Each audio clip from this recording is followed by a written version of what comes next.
Ella, welcome to the podcast. I'm super excited to work with you today. For people who aren't familiar with you and your background in sport and, where you came from originally that way, would you mind filling them in a little bit about who you are and the travels and all the amazing things you've got going on?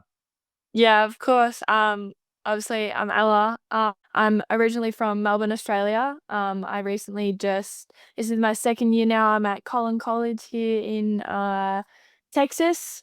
Um, Obviously, I've actually been playing basketball since like I was 7 years old. So it's been going on for a long time, and obviously made my way to America to play some college basketball. Yeah, that's absolutely incredible. Tell me more about the basketball side because you said you've been doing that since like age 7 or something. How did we first Yeah. get introduced to the sport that way? Honestly, I tried multiple sports when I was younger. Like, I did gymnastics, there's netball back home. Obviously, I had a little dancing phase too. So, tried all different sports, and basketball was definitely one of them. My dad used to play when he was younger, but never went far in it. So, it was definitely something he's like, why not try this? And so, I tried it. I did these like little camps. It's called like Aussie Hoops. So it's like they do this program where it's like you just introduce basketball to younger kids. And I joined in and I loved it. And from there, it's been nonstop ever since. So yeah, it's Absolutely. crazy. Yeah, I love that. I love that. It sounds like you really just jumped all in and didn't turn Mhm. back. It's interesting that you had a little bit of a kinda different background before that though, from dance Yeah. and all these other crazy things. I gotta ask, what kinda dance did you do? Were you like ballet up on point, or were you like hip Oh, hop or like no, not like that. It was more hip hop. Like I enjoyed that or like acrobats, like all that type of stuff. So yeah, more the hip hop background. yeah, So yeah, none of the classical stuff. That oh, no. Mm-mm. Not me. Not that wasn't my type of speed, but No, for sure. What was basketball like in Australia? I think a lot of times people listen to the podcast. I think about 75% of our audience is based in the US, and they yeah. always think about like the youth sport thing. And then they don't realize that, hey, youth sports are different in one country to the next to the next. Like everyone does it a little bit Yes. differently. What was your experience like in Australia? For sure. So obviously I joined that program when I was 7. I probably was in that program for a year, and then from there you're able to go and get into like a team. And so our teams aren't really they're more outside clubs. So like in your little suburbs and stuff like that, there's clubs that you join in. And then from there you join like domestic clubs, which is just you play different clubs within the suburb. Um on like a competition. They have seasons, like every semester they'll have a season. Like we have the summer and winter semester. And then from there you can actually grow into representative, which we call VJBL or like rep. And what that is that's a separate team for your suburb, and then you go play other little suburbs around. So it's like having a team for Plano, where I'm from, and then playing like Frisco, which is like 20 minutes down the road. So then there's a whole year season for that one, so that's even longer. And then from there, you grow into obviously your senior levels, which we have our youth league, which is under 23s. And then from there, you can join women's programs, and that can lead you to semi pro leagues, which is our NBL1, to our professional league, which is NBL or WNBL. So there's like, it's very different. It definitely is different. What sparked the desiring you to wanna come to the US and play college basketball instead of continuing down that road? I feel like it's a one-time experience. We don't have anything like it in Australia. Like we have obviously universities, and within the universities they have their own basketball teams and like their different sports.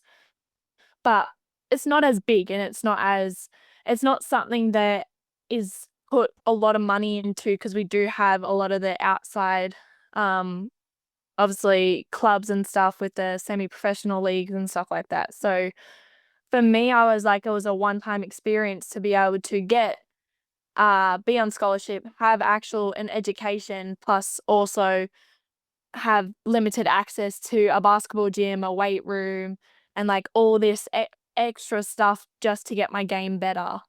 So it's been good to actually, I guess, broaden my horizons in that way. You know, it's interesting when you break it down like that and add that kind of like perspective element to things, right? I Mm. think a lot of times athletes don't realize how good they have it, right? Like I think Yes. there's this concept nowadays that everyone always wants more. They always want the next big shiny thing, right? Like, oh, Yeah. we just spent $20 million on a new gym and a new weight room. Well, that's not enough. We need another 20 million for the new recovery room. We only have Yeah. two strength coaches on staff for our one team. Oh, that's not enough. We need a PT, we need a massage therapist, we need a chiropractor. The list goes on and on and on. And it's like, at what point do we literally just be satisfied with what we already have? Because it's better than 100%. what exists in a lot of the different places that way. And Yes. ultimately, it's like, how do you find a way to make it work with what you have? Because what you have is probably more than what other people in other places have access to. And they found a way to make it work. So why can't you? Very much so, like, and there's so much money that goes with, especially not even like it's even high school in America too. Like, I look at the high schools and they're like 10 times bigger than what my high school was back home. And like the facilities and stuff that they have is just like it's actually mind blowing to me. I'm just like they're having like more than what some of our really good, like, expensive high schools have. So it's like it's so crazy to think that we go from what we have back home to be able to come here, and it's like they're spending money here for this new thing, like, then you've gotta have this, and it's just crazy to think about it that way. Yeah, absolutely. This is one of the many reasons I like to travel as much as I do. And I'm sure you've probably kind of like prodded a few teammates or friends like, hey, you need to Oh, for get sure. out there and experience the world outside of here because I think it gives you new perspectives that maybe you don't fully appreciate everything you have until you realize it. 100%, and it's sometimes I get some weird questions where it's like, I think you need to maybe go elsewhere, go outside, maybe experience something else." So, but Outside of sports, what was the process like for you moving from Australia to the United States? Um, honestly, it was crazy, like, it took me a year to get all my paperwork and stuff done. So, I committed my obviously, you guys call it, like, senior year, we call it just, like, year 12. So, I committed to Collin College, obviously my senior year, and then I still had because our seasons are different and our school times are different. So, we start the school year in the end of January, early February, and then we finish school around November, December. So my year finished when basically your school year started. So I had a whole school year of like America time to like just get all my paperwork done. And then I was going back the end of 2000, it was 24. So it was like a long period of time of just paperwork. Like that was next level. You actually don't understand how much stuff like the your visas and all that stuff you have to get done. But it was definitely worth it. Um, I've gotta give praise to my parents because they raised me to, like, obviously be able to do things on my own, so they're like, "Make sure you do your washing, you gotta know how to cook," like, all that stuff was, like, obviously really helpful for me. They came over for the first 2 weeks to help me move in, which was awesome, amazing, 'cause I don't think I could. I have no clue about all the different things I needed, like, I spent so much money buying stuff, and then they left, and it was kinda like a shock. It's like, "Okay, I'm on my own now." So, I guess for the first 2 months, it was, like, trying out new things, how are things gonna work, and then it slowly progressed to, like, okay, like, it's actually going pretty smooth, so it was okay. Yeah, it's interesting to hear you bring that up. A lot of the times when I'm talking with athletes, they tell me when they first, transition into that college environment, when they first like realize like, oh, it's all on me now. Like I don't have mom and dad Yeah. or anyone like, it hits them like a bit of a shock, whether they admit it or not, publicly that is. But that's obviously, with them literally like still living in the States, maybe a couple hours away or something like that. It's different when you're halfway across the world from your Mm. parents. Yes, It's different when 100%. you can't just like jump on a plane and be home in 2 hours or drive 4 or 5 hours and see your folks again. It's a drastically different situation, and I'd imagine for you Yes. that was a lot to work through when it's like, holy shoot, like I'm really on my own here. Like it's just me at this point.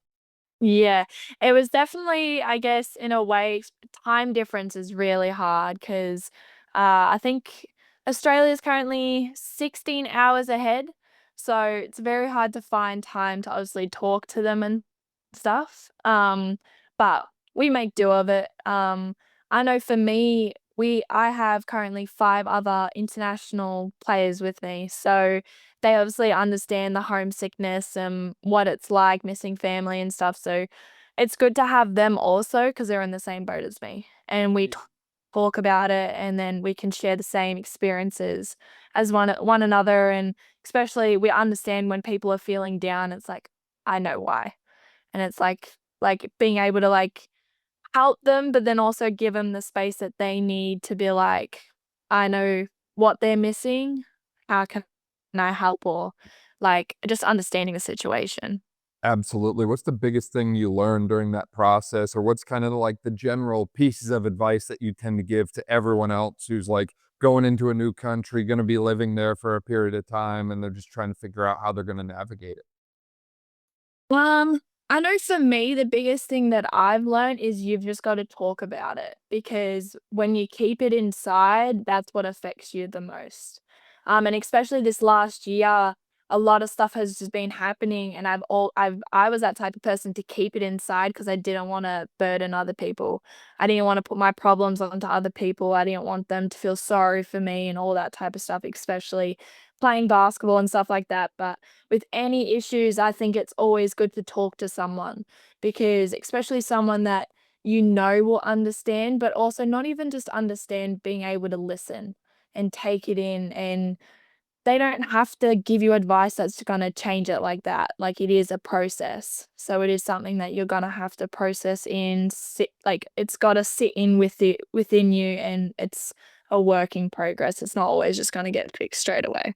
Yeah, no, I think that's great advice and great insights. And I think to your point, a lot of the time people have this tendency to kind of keep stuff to themselves and bottle it up. And it's Mm. like over time, that's all gonna No, pull out literally. eventually. I think it's much better to talk about that sort of thing with people. And obviously, I think even just doing something like this, like making athletes know that, hey, like you're not alone in having Mhm. some like doubts, some questions, like all these different things. Like we kind of got to normalize that. And ultimately, there's always going to be that one athlete that tries to tough through it all and say, oh, it's not going to impact me or influence me or whatever. Nothing's going to break my stride. And if that's you, great. Yeah. But I think the majority of the time it'll impact you whether you acknowledge it or not. And, some people might not care about it enough to talk about it, but I think they will care about it enough when it starts to impact the performance on field or on the court that way. Is ultimately all Mhm. these things are just stressors to your life, if you will. And I like to think that,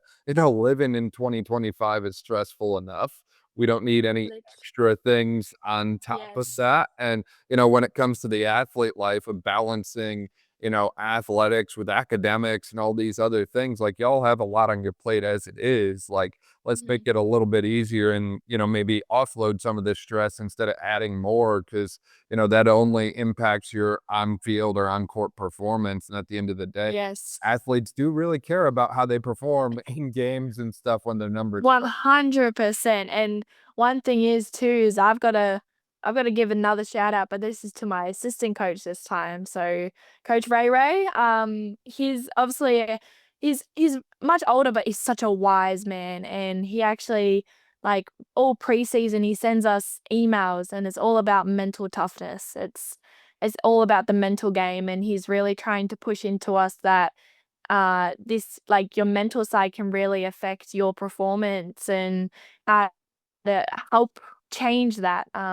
So he's definitely given all of us a good insight of obviously the mental side and actually how to recognize when something's going wrong. Because obviously, as you said, like a lot of athletes just try to think nothing's going on in here, just be like, "Oh, yeah, I can play through it," but then at the end of the day, it actually affects their performance, which you can kinda sometimes tell, and athletes always care about how they play.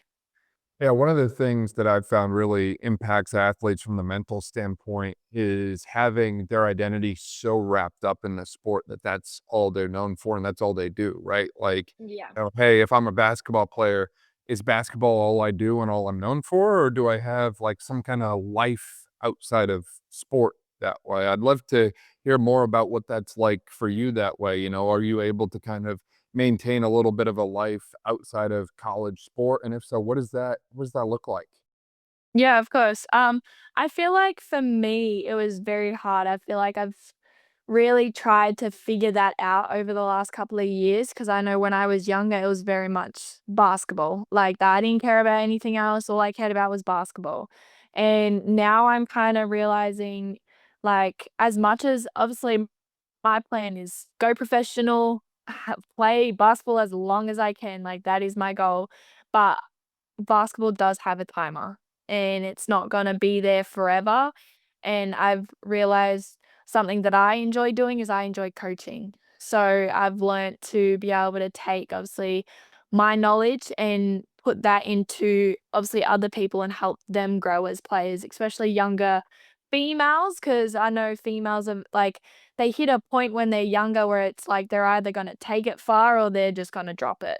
So I like teaching younger kids how to like, just teach them basketball, teach them how to love it. So that's something that I've learned over the last 2 years is I enjoy doing that.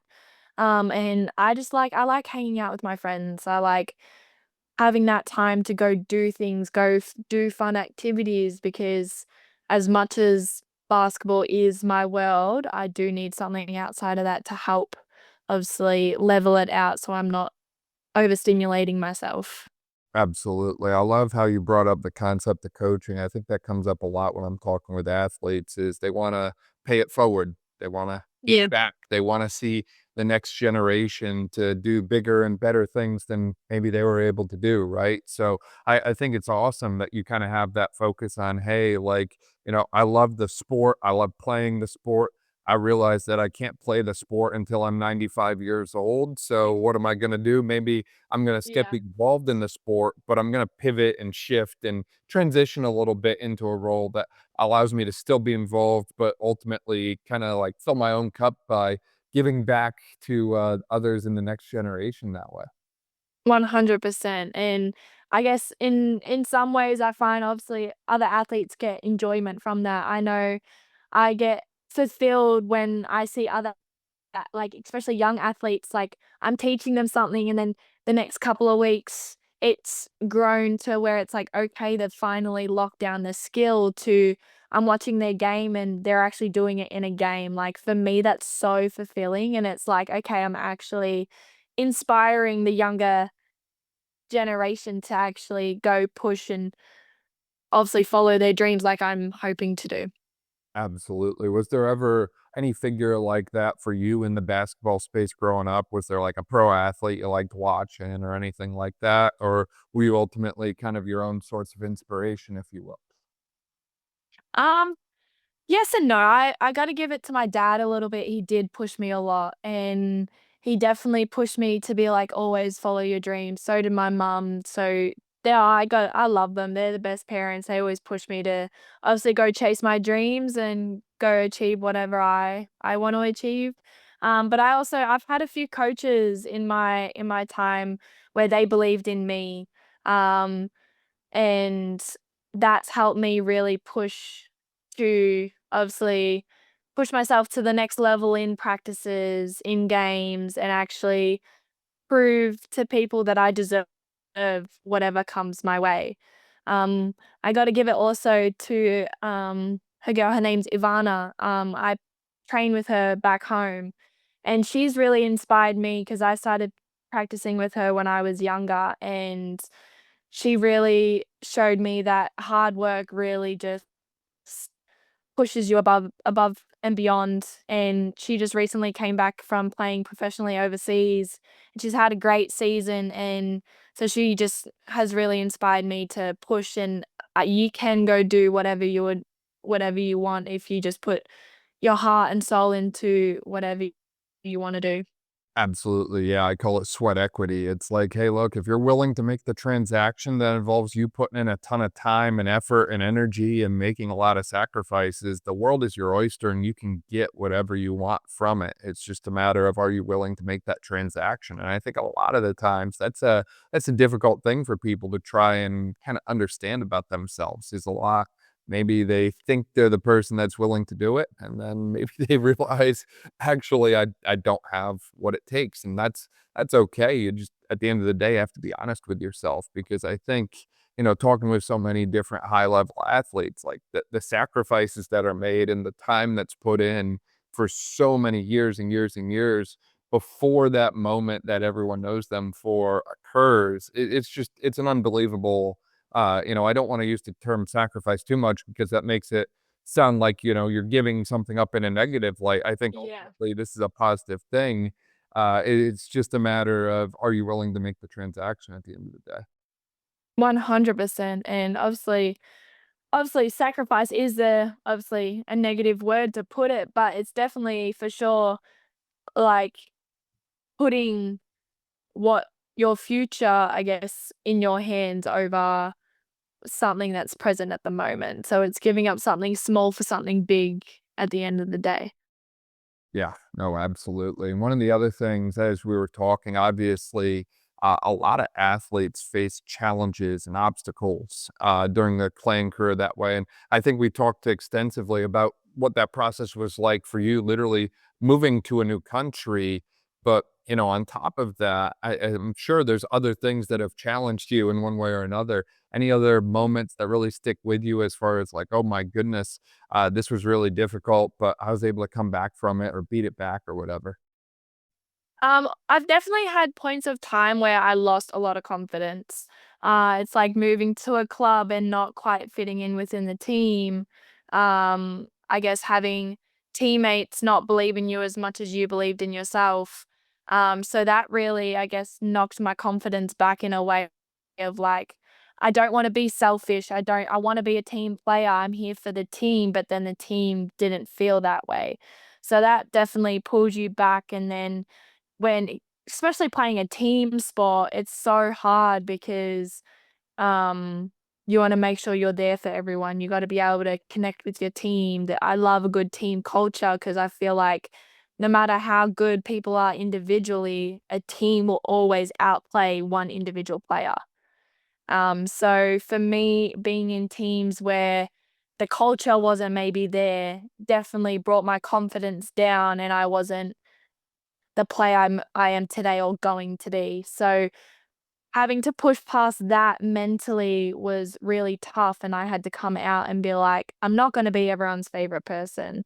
Not everyone's going to like me. So I kind of had to push that aside and just play me. And then I ended up moving clubs and found a team that was like everyone supported everyone, and I guess in that way I shined a little bit because I was like, "Okay, the way I play for everyone." Like, I will play really good defense, I'll hustle for everything.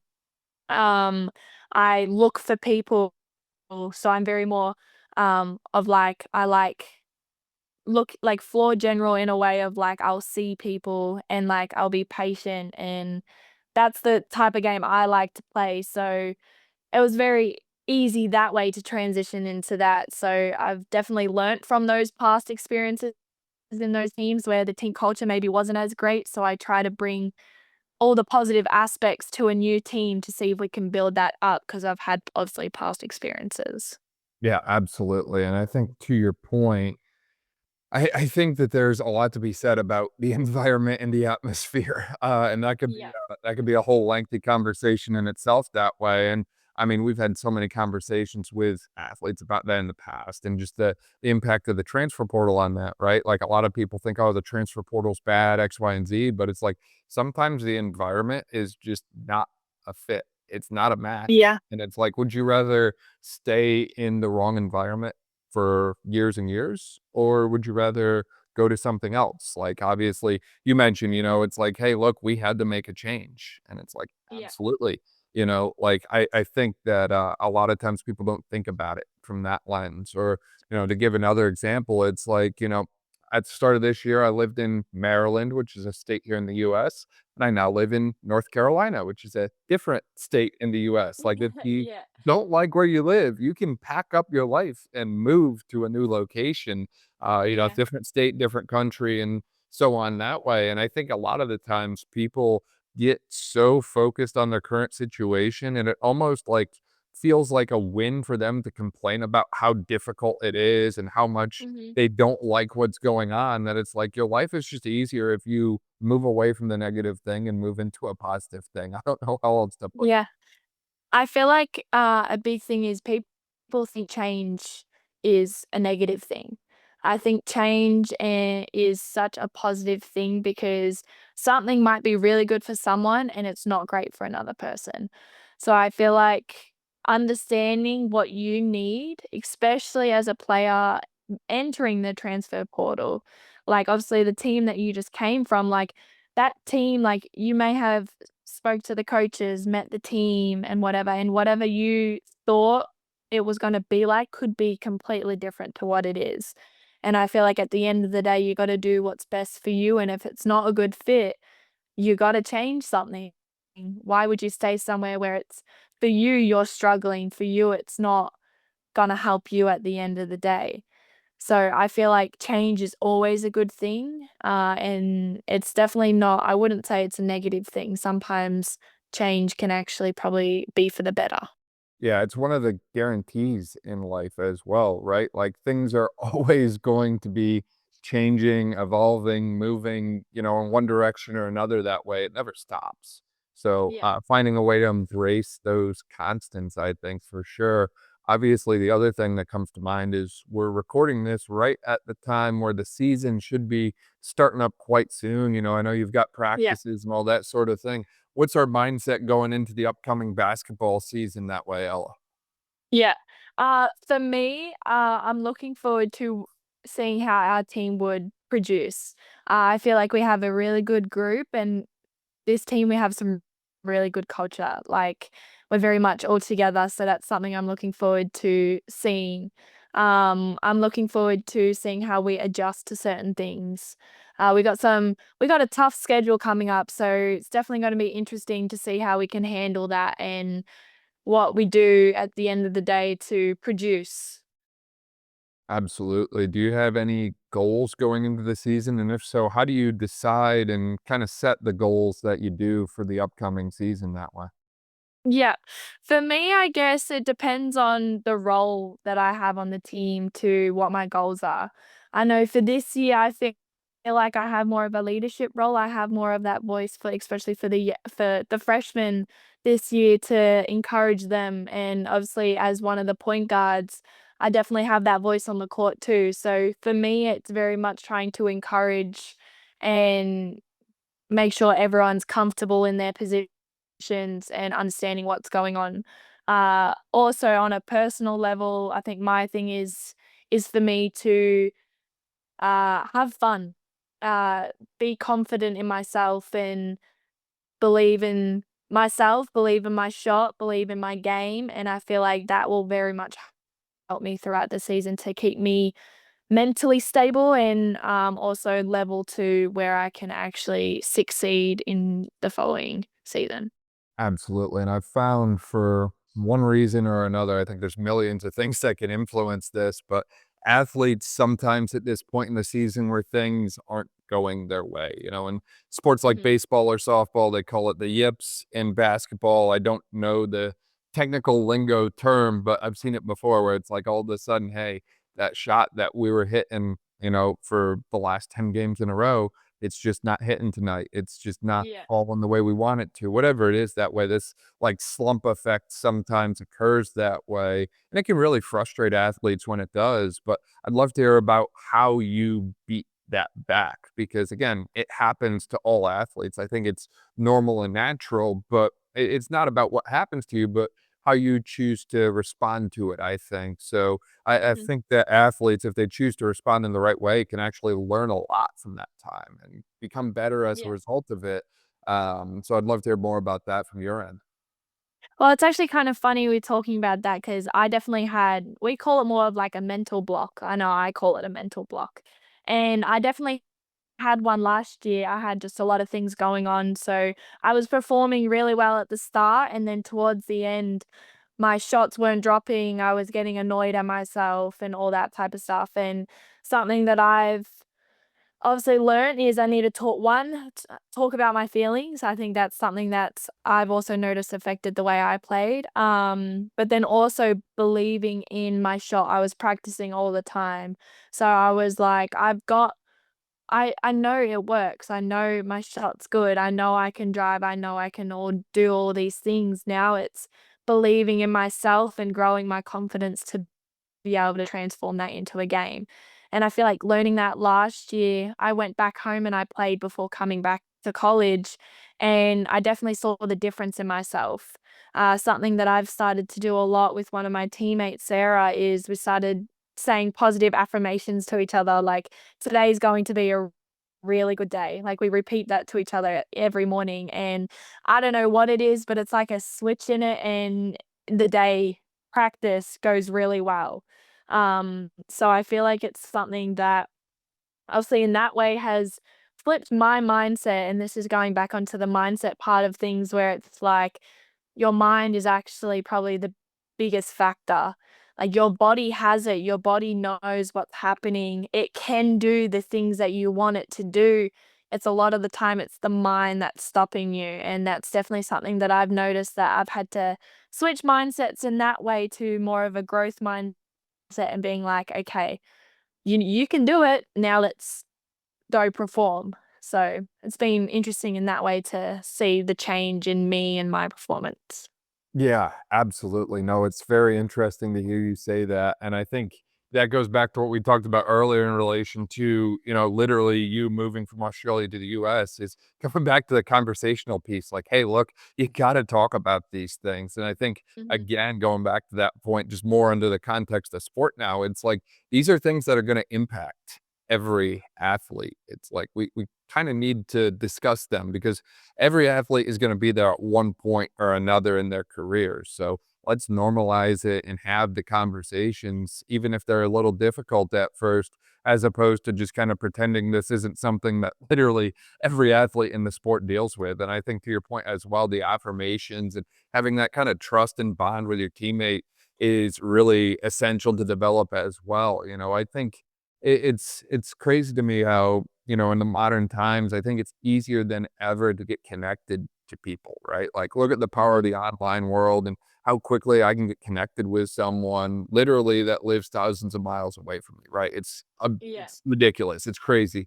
And yet, somehow, amidst all of that, we almost like have lost touch of the person to person interaction and the in person Mhm. type of things, right? Like, hey, can we be present in the moment? Can we focus on the conversation that's happening right in front of us and not be like, "Oh my goodness, I'm gonna, like, reach over here and sort through all this stuff and stuff." It's like, how do we Yeah. literally just focus on the moment? And I think there's a lost art of that, and I think if you can cultivate that and, make that the thing that you do as an athlete or even as a coach within your whole team that way, developing that, like, in-person connection, a deep connection between people on your team, then you're on that right path to, great things and success, if you will, because you're fostering the things that people need. Like at the end of the day, elite athletes are still people, and people still need deep relationships. They need connections and they need trust amongst others. 100%. And I feel like it's literally just that one conversation. Like one conversation with someone and opening up to one person can change everything. It can change your perspective. It can change your connection with that person. And I guess having those conversations with people can be really an eye opener and building of that relationship to them to have it on a deeper level. But I guess in a way also technology, it's such a good thing and it's such a bad thing too, especially obviously speaking about obviously having connections with people is it's great to have conversations and meet people thousands of miles away, and then it's also it's obviously stops us from having some type of in-person relationship too, because everyone's so focused on the phone. So I feel like having those conversations in person can really be an eye opener in that way of actually physically connecting with someone, on more of a deeper level than just having a conversation. Absolutely. No, I could not agree more, Ella.